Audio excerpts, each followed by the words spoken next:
ठीक है ना, कि मिनिमल एक्सेस सर्जरी हम पढ़ेंगे, ठीक है, जिसको मिनिमल इन्वेसिव सर्जरी भी कहते हैं और की होल सर्जरी भी कहते हैं, ठीक है ना। तो सबसे पहले इसका इंट्रोडक्शन करते हैं। अब्दुल कासिम एक डॉक्टर था, साइंटिस्ट कहें या फिर, जिसने 936 में Abdul Qasim reflected light into the cervix for the first time to inspect the cervix, ठीक है। 1901 में क्या हुआ, 1901 में डिमिट्री ओट ने और जॉर्ज केलिंग ने और H.C. जैकब ने एनिमल्स पे उन्होंने ये ट्राई किया कि लेप्रोस्कोपी वाज पॉसिबल, ठीक है। फिर 1938 में जो है एक नीडल दरियाफ्त हुई, जिसको जेनस वेरीस ने इसको दरियाफ्त किया और इसको हम वेरीस नीडल, आज भी वेरीस नीडल के नाम से जानते हैं, ठीक है ना।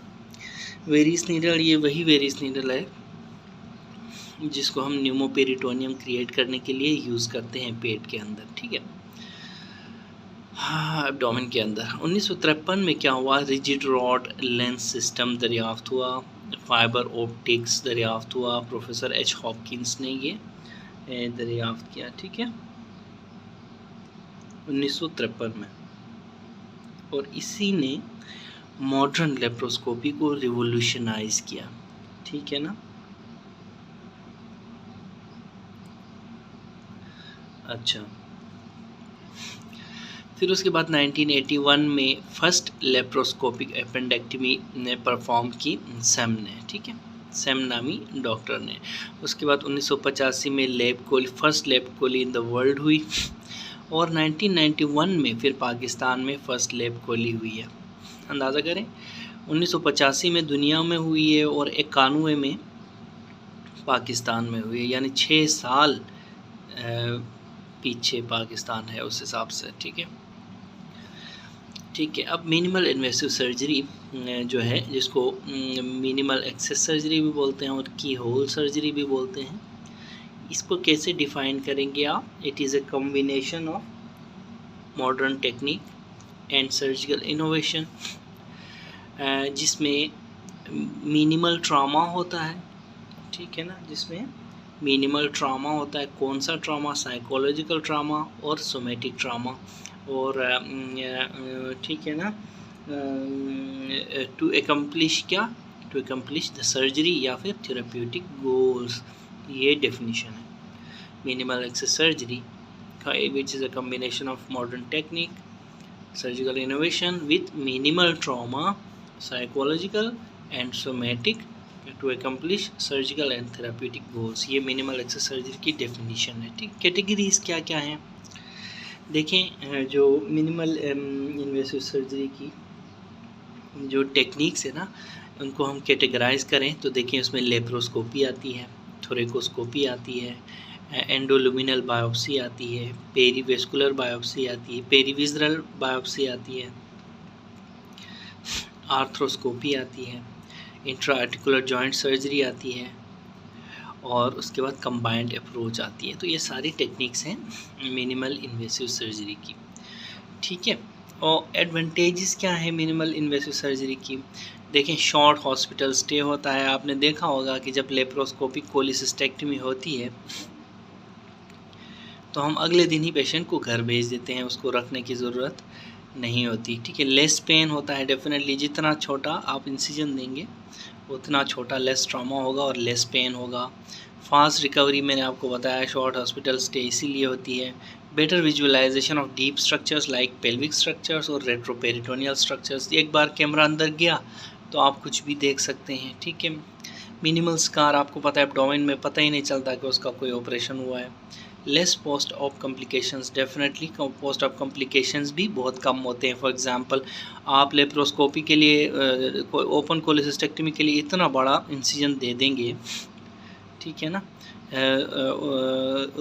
तो उसमें surgical site infections, wound infection, ठीक है ना, फिर अंदर एरर्स, ठीक है। तो इतना बड़ा आप इंसिजन में कॉम्प्लिकेशंस भी बड़ी हैं। लेप्रोस्कोपी में हम छोटे छोटे पोर्ट्स डालते हैं, ठीक है, बिल्कुल इतने 1 सेंटीमीटर के, तो फिर उसमें फिर कॉम्प्लिकेशंस भी कम हैं, ठीक है। ठीक है ना। फिर डिक्रीज्ड वूंड साइज़, वही वाली बात है जो पहले की है। रिडक्शन इन वूंड इन्फेक्शन, जो मैंने पहले बात की। वूंड डेहिसेंसी ने जब इतना सा वूंड जो इंसिजन होता है अगले दिन ठीक हो जाता है वो, ठीक है। तो उसमें फिर डेहिसेंस कहाँ से होगी, तो फिर हर्निएशन कहाँ से होगी, ठीक है। नर्व इंट्रैपमेंट भी कम होती है, ठीक है। बिल्कुल इतने से इंसिजन के साथ क्या आपको नर्व इंट्रैपमेंट नज़र आई, कहाँ कॉकर्स इंसिजन जो इतना बड़ा होता है और कहाँ ये छोटे छोटे इंसिजन्स, ठीक है। उसके बाद देखें डिक्रीज्ड हीट लॉस। आप पेशेंट के एब्डोमेन ओपन करते हैं तो कितनी ज़्यादा हीट लॉस होती है, जबकि इसमें लेप्रोस्कोपी में इतनी हीट लॉस नहीं होती, ठीक है। Cost effectiveness due too early recovery होती है ना, तो ये कॉस्ट इफ़ेक्टिव होती है, ठीक है। क्योंकि शॉर्टर हॉस्पिटल स्टे होता है, पेशेंट वापस घर जा सकता है, अपने काम जो जॉब पे जा सकता है, ठीक है, जल्दी इजी रिटर्न टू वर्क, ठीक है। इसकी वजह से कॉस्ट इफ़ेक्टिवनेस बढ़ जाती है, ठीक है। तो ये बहुत इंपॉर्टेंट वर्ड है, ठीक है। अब लिमिटेशंस क्या हैं लेप्रोस्कोपी के, मिनिमल इन्वेसिव सर्जरी के।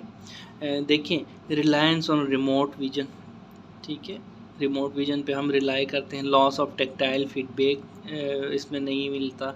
Dependence on hand eye coordination, आपका हाथ और आपकी आई कैमरे में जो आप देखते हैं उस पे डिपेंडेंट रहते हैं आप। डिफ़िकल्टी विथ हेमोस्टेसिस, देखें इसका मतलब ये है कि अगर अंदर कोई ब्लीडिंग हो तो उसको रोकने में फिर डिफ़िकल्टी आपको पेश आ सकती है एज़ कम्पेयर टू डायरेक्ट। अगर कोई ब्लीड आपको नज़र आ रही हो ओपन सर्जरी में, उसको आप उधर ही टाई करके बंद कर देते हैं। Reliance on new technique, extraction of large specimen. देखें, अगर आपकी होल सर्जरी करते हैं तो अगर और पेट में कोई बड़ा कोई मास है, फॉर एग्जांपल चलो कोई समझ लो कोई आपने रिजेक्शन की है, उसको फिर आप फॉर एग्जांपल, या फिर गैल ब्लैडर में कोई बड़ा सा स्टोन है तो उसको इसकी होल के ज़रिए बाहर निकालने में थोड़ी सी डिफ़िकल्टी आती है, ठीक है। ठीक है, तो ये भी एक लिमिटेशन है की होल सर्जरी की।